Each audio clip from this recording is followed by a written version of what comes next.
Ever wonder what is behind this door? Kasi I received a lot of question previously. Ano po yung nasa likod ng pintuan na yan? CR po ba siya? No, it's not a CR. So, ngayon napapakita ko sa inyo kung ano narito sa likod ng pintuan na to. Finally, maaayos na rin namin itong part na to ng Casa Priscilla. Ito kasi yung second floor ng aking tinitira ng mother ko sa kabila. Kasi as I said before sa aking mga video, duplex ito na hinati noon and then binalik, then hinati uli.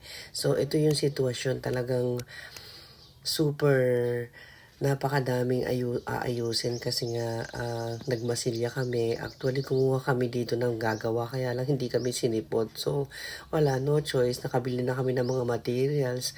So, kami na lang dalawang mag-asawa ang gumawa.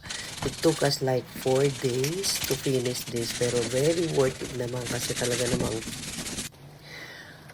napakasaya ko na makita ko lalo na si mother. Masayang-masaya siya kasi finally naayos na rin to. We still have something to do with the second floor like the 2 bedroom pero siguro magpapahinga muna kami. Then dun ulit naman kayo magpo-focus kasi yung 2 bedroom na yon ay mga storage room na namin.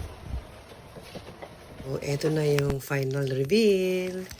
Yan, naging ano siya, talagang ginawa kong mini library.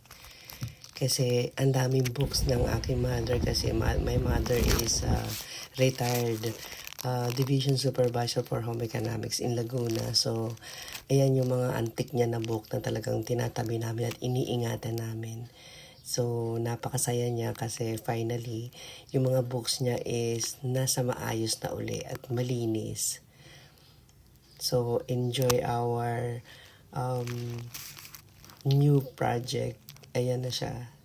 Nakakatuwa kasi pag nakikita ko talaga, ilang beses akong bumabalik dito kahapon at kagabi just to sit and relax and look around.